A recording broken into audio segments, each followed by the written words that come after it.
함께 보실 하나님 말씀은 신약성경 요한 1서 3장입니다. 내일 읽게 되는 말씀 읽기 본문인 요한 1서 3장 중에서 다 알진 않고 6절부터 12절까지 봉독한 이후에 설교 내용을 통해서 전체 내용을 살펴보도록 하겠습니다. 신약성경 요한 1서 3장 6절부터 12절까지 말씀, 신약성경 390면 전후를 보시면 되겠습니다. 찾으셨나요? 6절부터 12절까지 함께 봉독합니다. 그 안에 거하는 자마다 범죄하지 아니하나니 범죄하는 자마다 그를 보지도 못하였고 그를 알지도 못하였느니라. 자녀들아, 아무도 너희를 미혹하지 못하게 하라. 의를 행하는 자는 그의 의로우심과 같이 의롭고 죄를 짓는 자는 마귀에게 속하나니 마귀는 처음부터 범죄함이라. 하나님의 아들이 나타나신 것은 마귀의 일을 멸하려 하심이라. 하나님께로부터 난 자마다 죄를 짓지 아니하나니 이는 하나님의 씨가 그의 속에 거하며 그도 범죄하지 못하는 것은 하나님께로부터 났음이라. 이러므로 하나님의 자녀들과 마귀의 자녀들이 드러나나니 무릇 의를 행하지 아니하는 자나 또는 그 형제를 사랑하지 아니하는 자는 하나님께 속하지 아니하니라. 우리는 서로 사랑할지니 이는 너희가 처음부터 들은 소식이라. 가인같이 하지 말라. 그는 악한 자에게 속하여 그 아구를 죽였으니 어떤 이유로 죽였느냐? 자기의 행위는 악하고 그의 아우의 행위는 의로움이니라. 아멘. 네, 감사합니다. 오늘 살펴볼 하나님의 말씀은 요한 1서 3장입니다. 우리가 요한복음에 이어서 요한 1서, 2서, 3서를 계속해서 읽어나가게 되는데, 요한 1서, 2서, 3서는 마찬가지로 기록자가 누구일까요? 사도 요한입니다. 사도 요한이 요한복음도 썼고 요한 서신서도 썼고 그리고 마지막 신약 성경인 요한계시록도 썼습니다. 요한 서신은 요한복음을 기록한 이후에 요한계시록 쓰기 이전에 썼을 것으로 생각합니다. 그런데 그 사이 중에서도 사도 요한이 그 생에 마감할 때쯤, 신앙이 많이 성숙한 그때쯤에 썼을 것으로 생각하는데, 특별히 요한이 사랑을 많이 강조하는 그 모습을 통해서 이제 사랑의 사도가 된 그 모습 속에서 성도들에게 서로 사랑하자라는 내용들을 강조하는 내용이 요한일서에 다양하게 나타나고 있습니다. 특별히 3장 그리고 주일날 읽게 되는 4장에 사랑하자라는 그런 말씀이 많이 나와 있는데, 오늘은 특별히 3장에 나와 있는 내용들을 통해서 우리가 왜 사랑해야 되는지 그것을 좀 생각해 보도록 하겠습니다. 우선 3장은 1절부터 24절까지 되어 있는데, 크게 두 부분을 나누면 1절부터 12절까지 그리고 13절부터 24절까지 딱 12절씩 나눌 수 있습니다. 이 첫 번째 12절에는 어떤 내용이 주로 나와 있는가라고 할 때, 우리가 어떤 사랑을 받았는가, 그 사랑받은 성도의 모습이 어떠한지를 중점적으로 설명하고 있고요. 그리고 뒷부분 13절부터 마지막 24절까지는 사랑받은 성도로서 우리가 사랑을 해야 되는, 사랑을 주는 그런 성도로서의 모습이 드러나야 된다, 이렇게 강조하고 있는 것입니다. 그렇다면 우리가 어떤 사랑을 받았는가, 저와 여러분들이 하나님으로부터 어떤 사랑을 받았는가 먼저 생각해 보도록 하겠습니다. 우선 1절에서 보시면, 보라, 아버지께서 어떠한 사랑을 우리에게 베푸사 하나님의 자녀라 일컬음을 받게 하셨는가, 이렇게 되어 있습니다. 그래서 받게 하셨는가라고 했을 때 잘 모르겠다라는 것이 아니고 감탄하는 것입니다.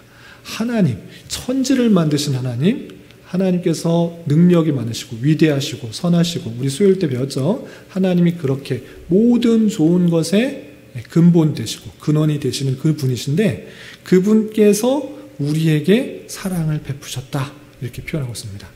그런데 그 사랑을 베풀어서 어떻게 우리가 불려지게 되었는가라고 할 때 무엇이라고 불려지게 되었다? 하나님의 자녀, 하나님의 자녀라 불리게 되었다라는 것입니다. 여러분들 대통령의 아들이다 또는 아주 큰 회사의 아들이다 그러면 자부심이 많을까요, 적을까요? 내 아버지는 이런 사람이야 하면서 어깨에 힘이 많이 들어가는 모습을 볼 수 있습니다. 그런데 우리는 그런 사람보다 훨씬 더 자부심이 많이 있어야 되는 사람입니다. 왜냐? 대기업 총수보다, 대통령보다 더 훨씬 더 높으신 분이 하나님이신데 하나님의 자녀라 일컬음을 받게 됐다 이렇게 표현하고 있는 것입니다. 그런데 아무나 하나님의 자녀다라고 일컬음을 받을 수 있는 것이 아니라 어떤 사람이 하나님의 자녀라고 일컬음을 받을 수 있습니까? 믿는 사람. 요한복음 1장 12절의 표현에 의하면 영접하는 자, 곧 그 이름을 믿는 자는 하나님의 자녀가 되는 권세를 주셨다. 이렇게 표현하고 있는 것입니다. 그래서 예수 그리스도를 참으로 믿게 된다. 그러면 하나님의 자녀가 된 것입니다. 저와 여러분들이 하나님을 믿고 또 그의 아들 예수 그리스도를 구세주로 믿는다고 하면 하나님의 자녀가 되는 권세를 받았다는 것을 확실히 믿을 수 있기를 부탁을 드립니다. 여러분들의 정체성인 것입니다. 나는 물론 낳아주신 부모님이 계시지만 그럼에도 불구하고 나같이 연약하고 죄 많고 허물 많은 사람임에도 불구하고 예수 그리스도를 믿는 것으로 하나님의 자녀가 되는 놀라운 특권을 권세를 주셨다는 사실을 잊지 마시기를 부탁을 드립니다. 하나님의 자녀가 되었다는 것이 그럼 무슨 의미냐? 기본적으로 우리는 죄인인데 하나님의 진노를 받아야 되는 마땅한 그런 사람임에도 불구하고 예수 그리스도의 보혈의 피로 말미암아 우리의 죄가 다 사해진 것입니다. 그래서 사죄의 은혜를 입었고 또 예수 그리스도를 믿음으로 말미암아 의롭다함을 받은 것입니다. 그리고 주님과의 관계가 온전히 이어짐으로 말미암아 생명을 얻게 된 것입니다. 이 땅에서의 삶이 끝이 아니라 영원한 천국에서의 삶이 있다. 이것이 참으로 믿어지는 저와 여러분이 되시기를 주님의 이름으로 부탁을 드립니다. 그렇게 주님과 영원히 사는 데 있어서 우리가 자녀가 됐다는 것은 하나님의 놀라운 것들을 물려주는, 받을 수 있는 그런 기업을 받게 된다라는 의미를 갖는 것입니다. 우리는 그 놀라운 사랑 가운데 있다는 사실을 잊지 말고 살아가야 될 것입니다. 그리고 그럼에도 불구하고 세상 사람들이 우리를 볼 때는 어떻게 생각하느냐, 그 모습이 1절과 13절 이렇게 표현했습니다. 1절 말미에 보면 우리가 그러한 사람이도다 라고 정체성을 밝힌 다음에 그러므로 세상이 우리를 알지 못함은 그를 알지 못함이다 라는 것입니다. 우리가 누구라고 그랬습니까? 정체성이 하나님의 자녀, 이 정체성이 있는 것입니다. 그런데 세상 사람들이 우리를 보고 당신은 하나님의 자녀입니다 라고 말을 한다고 그랬습니까? 안 한다고 했습니까? 안 한다. 왜? 하나님을 알지 못하기 때문에 당연히 하나님의 자녀라고 말하지 못하는 그런 형편 가운데 있다라는 사실을 우리는 알아야 될 것입니다. 그래서 우리 스스로는 하나님의 아들이라, 자녀라 라는 정체성이 있지만 세상은 알아보지 못하는 그런 가운데 있다라는 사실들을 유념하며 살아가야 될 것입니다. 세상 사람들이 알아보지 못하고 알아주지 않는다고 해도 우리의 정체성을 잘 가져야 될 것입니다. 또한 13절 조금 건너뛰어서는 13절에 이런 표현이 있습니다. 단순히 하나님의 자녀다라고 알지 못하는 그런 정도가 아니라 13절에 보면 형제들아 세상이 너희를 미워하여도 이상히 여기지 말라 이렇게 되었습니다. 단순히 몰라주는 정도가 아니라 하나님의 자녀라고 알아주지 않는 정도가 아니라 오히려 저 사람 참 희한한 사람이다. 예수님 믿는 것으로 인하여 핍박하고 박해하고 너 왜 그렇게 사냐라고 조롱하고 비웃는다. 그래도 이상히 여기지 말아라 라고 표현하고 있는 것입니다.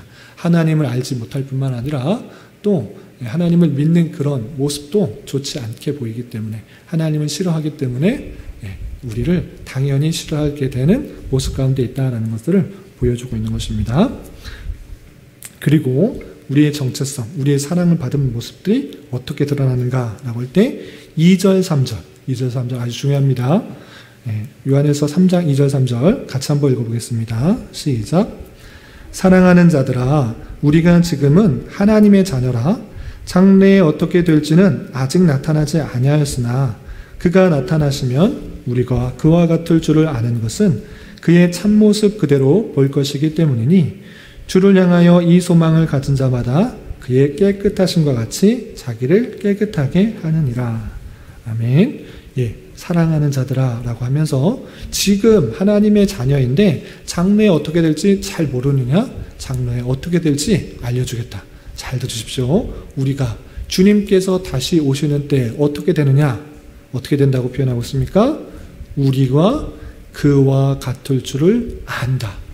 우리의 모습이 지금은 허약하고 또 허물 많고 연약하고 또 배고프면 밥을 먹어야 되고 밤이 되면 자야 되고 여러 가지 피곤한 것가 있는데 이제 주님께서 재림하시게 되면 부활체의 모습으로 완전히 변화되어서 그와 모습이 같아지게 될 것이다. 이렇게 표현하고 있는 것입니다. 그렇기 때문에 우리는 마땅히 어떤 것을 사모해야 되느냐? 주님께서 다시 오실 때 참으로 거룩한 모습으로 아름다운 모습으로 오실진데 우리 또한 주님의 자녀로서 마땅히 그와 같은 모습으로 되기를 소망해야 된다. 이렇게 표현하고 있는 것입니다. 그래서 3절에 보면 그의 깨끗하심과 같이 자기를 깨끗하게 하느니라 라고 하면서 우리의 정체성을 가진 자로서 주님께서 오실 때 그의 거룩함과 순결함의 모습과 같이 우리가 같이 될 것이기 때문에 우리도 마땅히 그러한 삶을 소망하며 살아야 될 것을 표현하고 있는 것입니다. 그런 표현이 4절부터 10절까지 또 이어서 이렇게 표현하고 있는 것입니다. 4절부터 6절을 제가 쭉 읽어보겠습니다. 깨끗하게, 자기를 깨끗하게 하기 위해서 어떤 모습으로 드러내는가 보시면 4절부터 6절까지 죄를 짓는 자마다 불법을 행하나니 죄는 불법이라. 그가 우리 죄를 없애려고 나타내신 것을 너희가 아나니 그에게는 죄가 없느니라. 그 안에 거하는 자마다 범죄하지 아니하나니 범죄하는 자마다 그를 보지도 못하였고 그를 알지도 못하였느니라 라고 표현하고 있습니다. 나중에 주님과 같이 깨끗하게 될 것이기 때문에 우리는 그와 깨끗한 모습으로 살아야 되는데 그럼 어떻게 해야 되는가 라고 할 때 주님 안에 죄가 없기 때문에 거룩하시기 때문에 우리 또한 죄를 짓지 않도록 해야 된다라고 표현하고 있습니다. 특별히 6절에 이렇게 표현했습니다. 그 안에 거하는 자마다 주님 안에 거하는 자마다 범죄하지 아니하나니 범죄하는 자마다 그를 보지도 못하였고 그를 알지도 못하였다라고 표현하고 있습니다. 또 여기서 6절에서 좀 조심해야 될 표현이 있습니다. 주님 안에 저와 여러분들이 거하고 있습니까? 안 거하고 있습니까? 예수님을 믿으면 거하게 된 것이다 라고 표현하고 있습니다. 그런데 그러한 사람마다 범죄하지 아니하나니 라고 되어 있는데 그럼 저와 여러분은 죄를 짓지 않는다 이런 표현입니까? 이 표현은 한글로 볼 때 우리가 주 안에 있기 때문에 죄를 짓지 않는다 이런 표현 같지만 헬라어적 표현으로 현재형 표현은 현재 진행, 현재 반복을 포함하고 있는 것입니다. 그래서 항상 죄를 짓는 경향이 드러나지 않는다 이렇게 이해하시면 되겠습니다. 이해가 되시죠? 주님 안에 거하는 자는 주님께서 어떤 분이신지를 알기 때문에 계속적으로 반복적으로 같은 죄를 짓지 않으려고 하는 모습이 드러난다. 이런 뜻으로 이해되는 것입니다. 아시겠죠? 그러한 모습들이 있는 것입니다. 죄는 불법이고 죄를 짓는 자마다 불법을 행하는 것이고 또 마귀가 죄를 짓게 하기 때문에 우리는 하나님께 속한 자이기 때문에 마귀의 유혹과 미혹에 빠지지 않고 더욱더 죄를 짓지 않도록 반복해서 같은 죄를 짓지 않도록 우리는 주의해야 된다.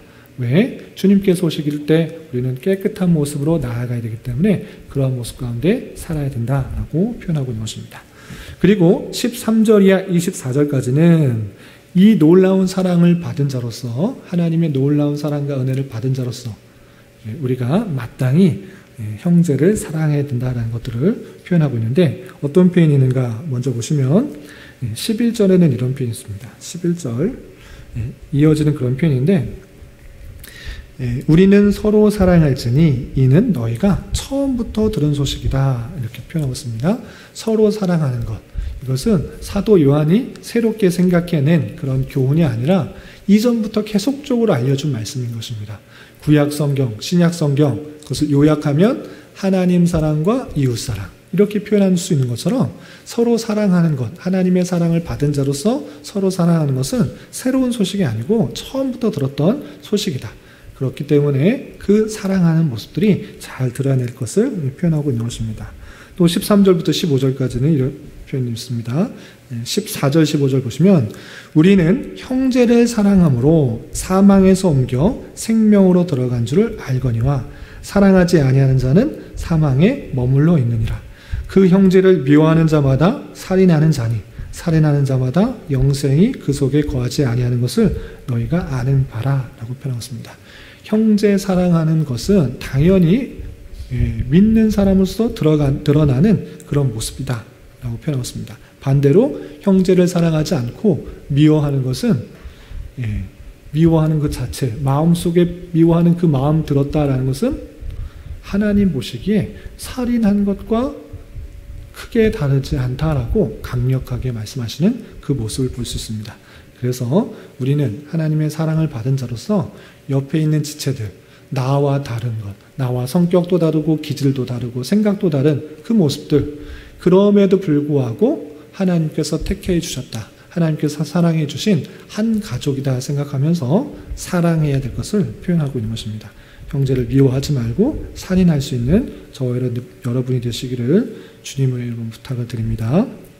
또한 그 형제 사랑은 실제적인 모습으로 이렇게 드러나야 된다라고 또 강조하고 있습니다. 어떻게 표현하느냐? 17절, 18절 보면 이런 표현이 있습니다. 17절, 18절. 누가 이 세상의 재물을 가지고 형제의 궁핍함을 보고도 도와줄 마음을 닫으면 하나님의 사랑이 어찌 그 속에 거하겠느냐? 자녀들아, 우리가 말과 혀로만 사랑하지 말고 행함과 진실함으로 하자 라고 교훈하고 있습니다. 하나님께 들은 말씀, 서로 사랑하라, 이웃을 사랑하라, 이런 말은 듣고 우리가 그런 사랑을 해야 됩니다 라고 말은 하지만 말과 혀로만 그런 얘기하지 말고 실제적으로 내가 갖고 있는 것으로 남의 어려움과 힘듦이 있으면 도와주고 또 보살펴주는 것, 그게 사랑이지 말로만 하는 것이 사랑이냐?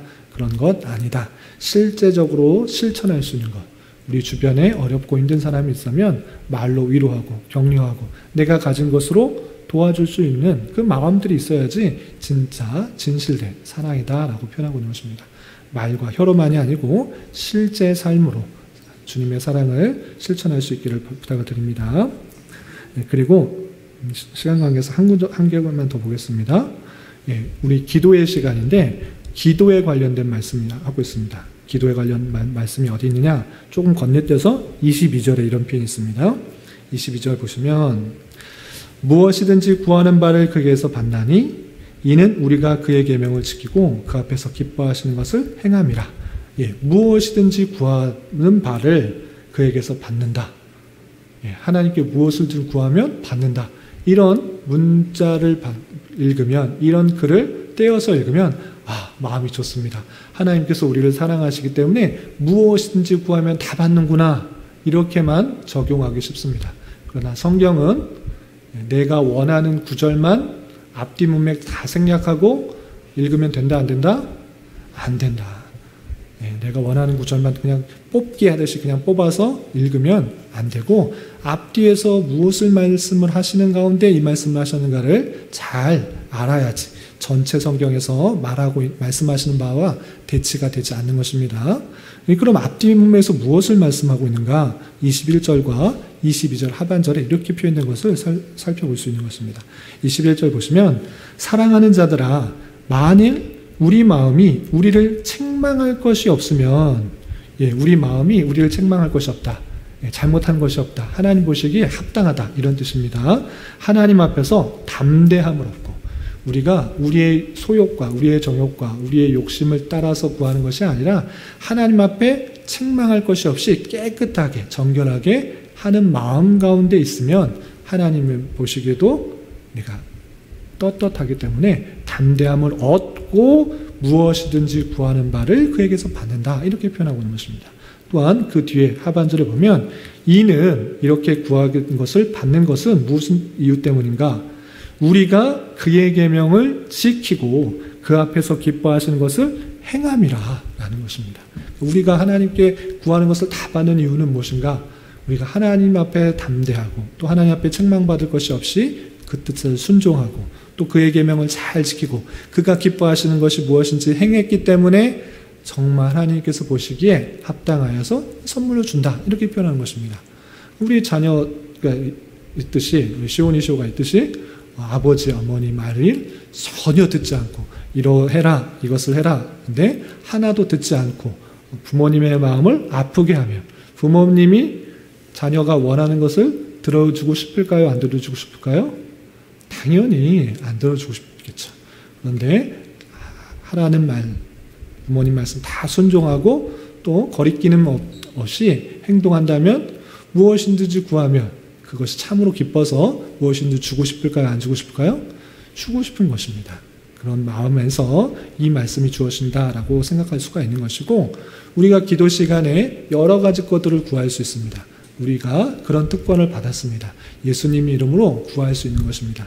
그럼에도 불구하고 먼저 생각해야 될 것은 내가 정말 하나님을 기쁘시게 하기에 힘썼는가?